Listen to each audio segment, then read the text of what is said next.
મિત્રો આહળો કેવો આવો ગાયના બાવલામાં તો આહળો આવો આવો જુઓ એ આ ભાગ રહ્યો ને આ હોજા જેવું દેખાય તો આ અમારા ગાયને આહળો આવ્યો છે આવો ના આહળો કહેવાય એટલે આહળો અમે લીલા દોણા અને એવું ખવડાવવાનું ચાલુ કર્યું છે તો લીલા દોણાથી કે આહળો મટી જતો હોય છે અને ઘણા પશુપાલક ભાઈઓને એ ખબર નથી હોતી કે આહળો એટલે શું, આહળો કેવો આવે બાવલામાં, તો એ ટાઈપનું સોજો એને આહળો કહેવાય મિત્રો.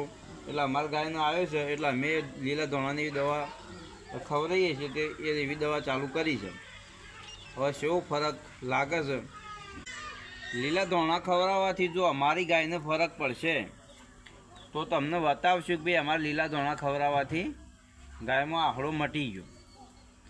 એટલે આ લીલા ધોણાની જે બધા કહેતા હોય છે કે લીલા ધોણા ખવડાવો, તો હું તો ચાલુ કરી દીધા છે. હવે ફરક મને લાગશે તો તમને હું ચોક્કસ જણાવીશ. જય માતાજી.